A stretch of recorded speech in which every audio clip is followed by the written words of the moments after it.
One of the objectives of Encounters is to develop the documentary industry in South Africa. To tell us more about the festival, we're joined from our parliamentary studio by Daryl Els, who is one of the organisers of the festival. Daryl, good to have you. Welcome to Morning Live.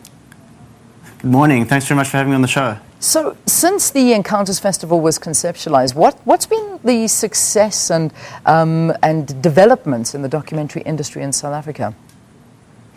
Well, I think it's a very exciting time for South African documentary filmmakers. I think since if you look at the recent successes, say of Riyad Desai's film Mine is Shot Down, which won the Emmy. You look at the recently in Switzerland, there was a South African documentary retrospective looking at the last 20 years of film production in the country. A lot of young filmmakers are getting their films on international platforms. So I think it's a very exciting time for documentary filmmaking in the country at the moment. How big is documentary filmmaking around the world, though? Is it something that, on a personal opinion, I absolutely love it. And to explore the different documentaries out there is amazing because you have almost a documentary on everything. But, you tell me from a professional opinion, how big is it? Well, I think documentaries have become, some people say it's a golden age of documentary filmmaking. Yeah. It's really shed that sort of, idea of it as being this kind of didactic, boring sort of medium to becoming what, I think is one of the most exciting cultural forms of our current age. If you look at the way in which these films generate buzz internationally at big festivals like Sundance, in Berlin, here locally at Encounters and at the Durban Film Festival, I think it really it's really showing that they are absolutely critical in terms of understanding our world, and that the audience for them is growing in a spectacular fashion, I think. Yeah, I'm happy and glad to see that. So, which brings us, of course, to this Encounters Festival and the kind of documentaries that you'll be showcasing. Talk us through a couple of them and some of the highlights that I imagine you're looking forward to South Africans seeing. Absolutely. I think, for me, one of the highlights is our opening night film, Strike a Rock, which looks at the aftermath of the Marikana massacre. It's a very powerful film. I think it's a very necessary film right now. Other highlights that I'd like to mention would be Raoul Peck's I Am Not Your Negro, about James Baldwin. It's an absolute masterpiece. It was nominated for an Academy Award earlier this year. It's a must-see. Certainly the film on Whitney Houston, Whitney Can I Be Me, is a fascinating study at the kind of cultural celebrity. And I would also say that there's a film called Whose Streets, which looks at the events in Ferguson, Missouri, and charts the kind of growth of Black Lives Matter. That it's a very necessary film in this particular moment. Unbelievable. Gosh, that sounds incredible. And just again, clarification, these are all locally produced films. Well, Encounters is a mix of South African and African content, and then films from the rest of the globe.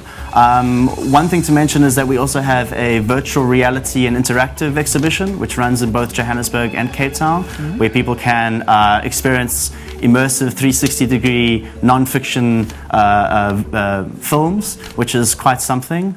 So I really encourage people to come down. There's also there are a lot of masterclasses and workshops and various networking opportunities for young filmmakers or people that are interested maybe in exploring documentary as a career option. And the festival is certainly growing. We've added a new cinema partner in the Bertha Movie House in Khayelitsha. So we're really excited about this year's edition. Now, in terms of the selection process and criteria, what do you look for in order to showcase it?